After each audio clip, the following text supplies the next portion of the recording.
Il y a d'abord la nécessité pour les survivants de la Nova Fest d'être ensemble, dans un lieu rassurant, bienveillant, un lieu où tout le monde a vécu les mêmes horreurs et parle le même langage, celui de la survie.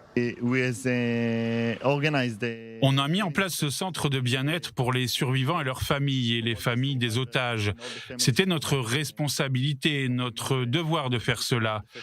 Personne ne fait attention à eux. On a mis en place un protocole pour les survivants qui ont besoin d'aide, une aide psychologique, physique et ludique. Le 7 octobre et au début de la guerre, le pays était en plein chaos, mais ça s'organise.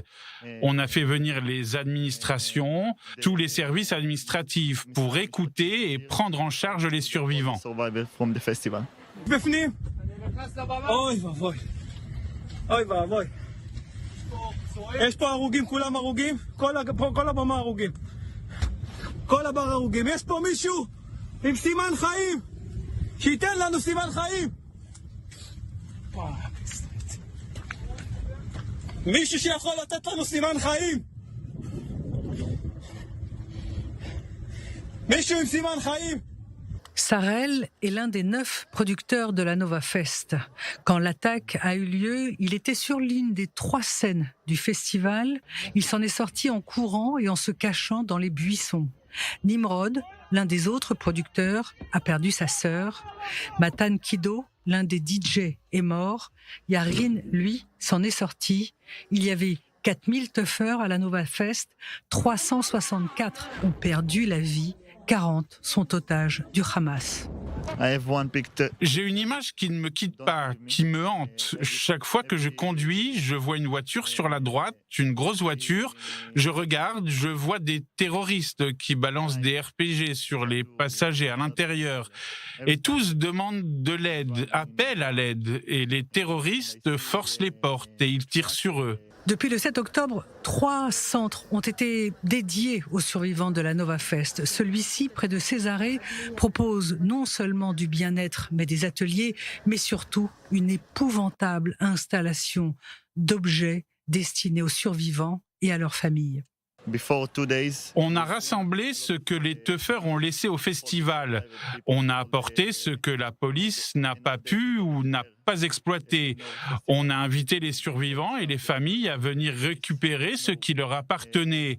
On fait attention, on fait en sorte que les familles supportent cela. La police nous avait envoyé des photos de ce qu'ils avaient. On sait, en tant que survivants, que le moindre objet, le plus petit détail peut nous ramener à une horreur, un trauma. On a fait laver les affaires, les vêtements. On n'a pas voulu montrer aux familles et aux teufeurs les objets en l'état. Tout ce que la police n'a pas pu exploiter avec l'ADN ou l'identification, des milliers de choses, des sacs, des clés, des voitures, des vêtements, des chaussures et du matériel de camping. Camping stuff and much more. Alina est make-up artiste. À 6h30 du matin, elle finissait de peindre un corps.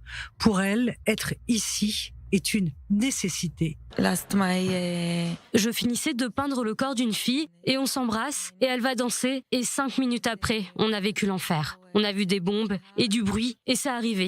Tout le monde criait et ne comprenait rien. On était perdus.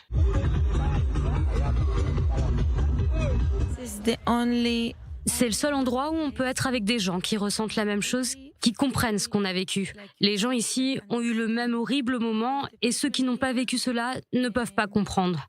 Tous ceux qui ont survécu doivent venir ici. C'est le seul moyen de survivre. Et on va danser, encore, et y croire. Chaque soir, des concerts, des prières, des ateliers sont organisés gratuitement.